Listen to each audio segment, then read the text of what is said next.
Daniel Harvey Hill was a Confederate general during the American Civil War and a Southern scholar. He was known as an aggressive leader, and as an austere, deeply religious man, with a dry, sarcastic humor. He was brother-in-law to Stonewall Jackson, a close friend to both James Longstreet and Joseph E. Johnston, but disagreements with both Robert E. Lee and Braxton Bragg cost him favor with Confederate President Jefferson Davis. Although his military ability was well respected, he was underutilized by the end of the Civil War on account of these political feuds. Daniel Harvey Hill is usually referred to as D.H. Hill in historical writing, in part to distinguish him from A.P. Hill, who served with him in the Army of Northern Virginia. Early life. D.H. Hill was born at Hill's Iron Works, in York District, South Carolina to Solomon and Nancy Cabine Hill. His paternal grandfather, Carl William Billy Hill, was a native of Ireland who had an iron foundry in York District where he made cannon for the Continental Army. His maternal grandfather was a native of Scotland. Hill graduated from the United States Military Academy in 1842, ranking 28 out of 56 cadets, and was appointed to the 1st United States Artillery.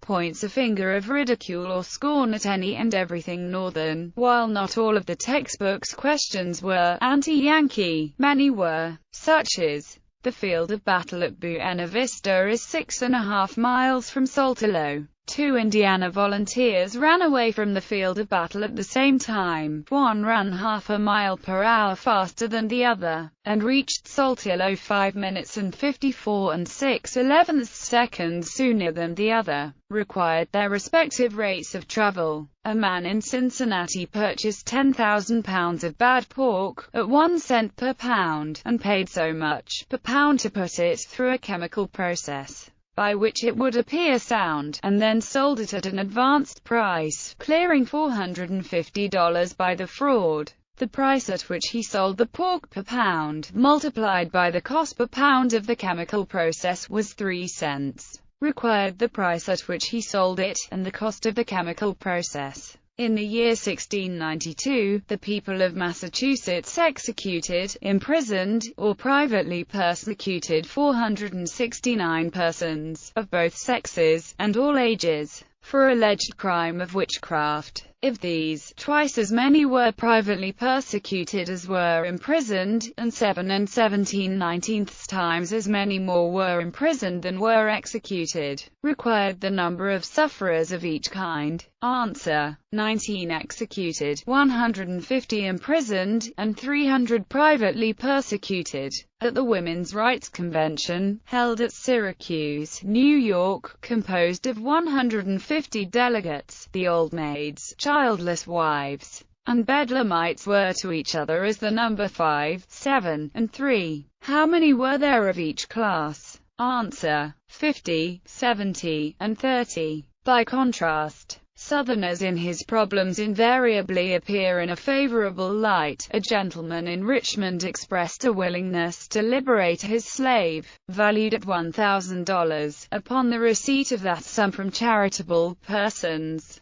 He received contributions from 24 persons, and of these there were 14/19ths fewer from the North than the South, and the average donation of the former was 4/5ths smaller than that of the latter. What was the entire amount given by the latter? Answer: $50 by the former, $950 by the latter. In 1854, he joined the faculty of Davidson College, North Carolina, and was, in 1859, made superintendent of the North Carolina Military Institute of Charlotte. Marriage and children. On November 2, 1848, he married Isabella Morrison, who was the daughter of Robert Hall Morrison, a Presbyterian minister and the first president of Davidson College, and through her mother, a niece of North Carolina Governor William Alexander Graham. They would have 9 children in all. One son, Daniel Harvey Hill, Jr., would serve as president of North Carolina State College. Their youngest son, Joseph Morrison, would preside as the Chief Justice of the Arkansas Supreme Court from 1904 to 1909. In July July 1857, Isabella's younger sister, Mary Anna, married Professor Thomas J. Jackson of the Virginia Military Institute. Hill and Jackson, who would later earn the nickname Stonewall as a Confederate officer, had crossed paths during the Mexican-American War, and later developed a closer friendship when both men lived in Lexington, Virginia in the 1850s. Also in 1857, Jackson endorsed elements of algebra as superior to any other work with which I am acquainted on the same branch of science, Civil War. At the outbreak of the Civil War, D.H. Hill was made colonel of the 1st North Carolina Infantry, at the head of which he won the Battle of Big Bethel, near Fort Monroe, Virginia, on June 10, 1861. Shortly after this, he was promoted to brigadier general and commanded troops in the Richmond area. By the spring of 1862, he was a major general and division commander in the Army of Northern Virginia. He participated in the Yorktown and Williamsburg operations that started the Peninsular Campaign in the spring of 1862, and as a major general, led a division with great distinction in the Battle of Seven Pines and the 7 Days Battles. Hill's division was left in the Richmond area while the rest of the army went north and did not participate in the Northern Virginia campaign. It wasn't war, it was murder. D.H. Hill. Following the Battle of Malvern Hill on July 22, 1862, Hill and Union Maj.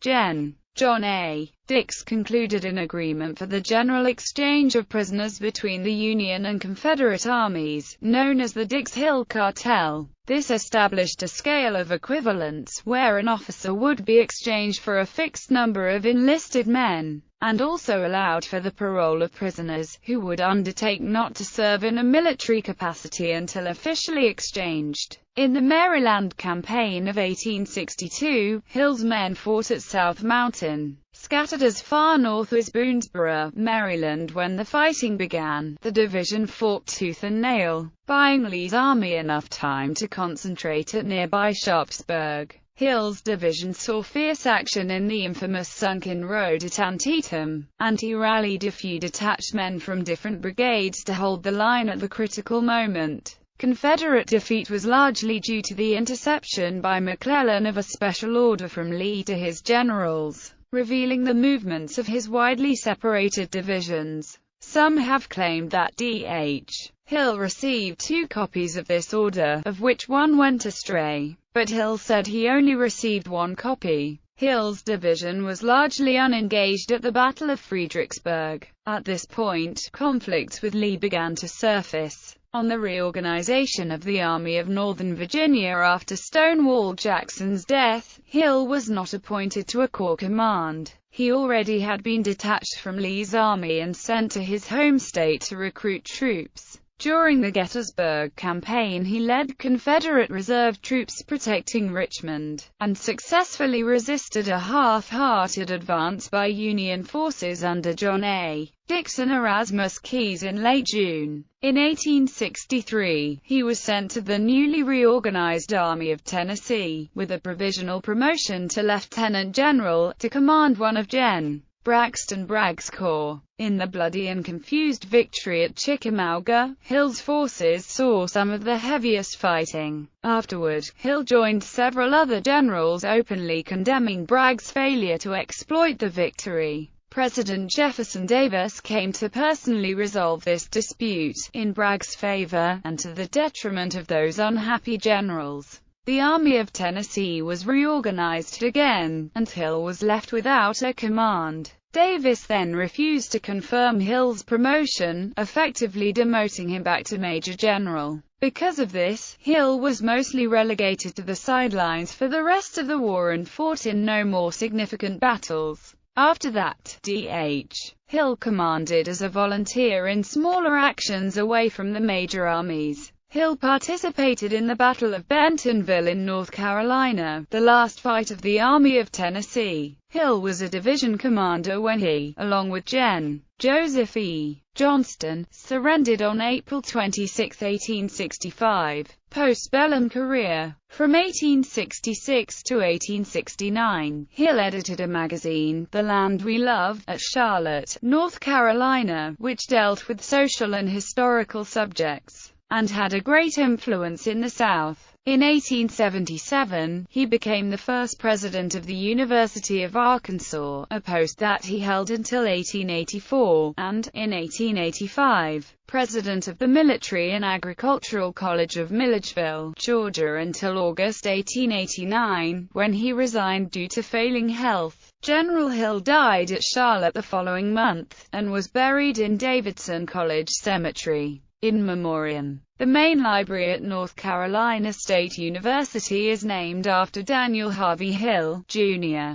the son of Gen. D.H. Hill. Works by Daniel Harvey Hill in chronological order. College discipline. An inaugural address delivered at Davidson College, N.C., on the 28th of February 1855. N.P. 1855. 19p. 23 centimeters. OCLC 7,195,350. Elements of Algebra. Philadelphia, Pennsylvania. J.B. Lippincott, 1857-1859. XII 13-507p. Tables 22 centimeters. OCLC 19,591,232. Elements of Algebra by Marge. D.H. Hill. Google Books PDF of the complete 1857 edition. A consideration of the Sermon on the Mount. Philadelphia, Pennsylvania. W.S. and A. Martian, 1858-1859. 3p. L. 5-282p. 19 centimeters. OCLC 7,195,011. ebook version, Ann Arbor, Michigan. Making of America, 2000. OCLC 612,157,953. The Crucifixion of Christ. Philadelphia, Pennsylvania. W.S. and A. Martian, 1859. 345p. 20 centimeters. OCLC 4,392,161. Remarks of Major D. H. Hill of the N.C. Military Institute at Charlotte, before the Committee on Education of the North Carolina Legislature. North Carolina. N.P. 1860. 1 sheet, 49 by 30 centimeters.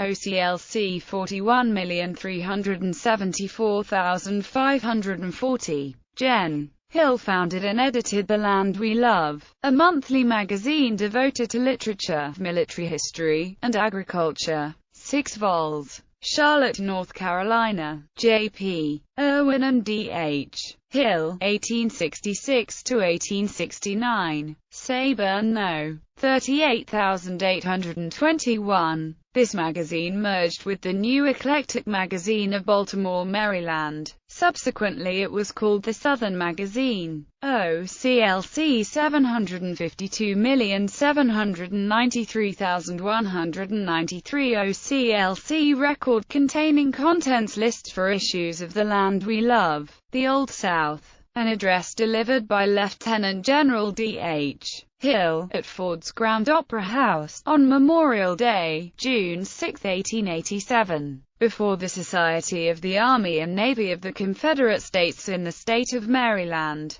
Baltimore, Maryland. Andrew J. Conlin, 1887, 23p. 23 centimeters. OCLC 5,315,299.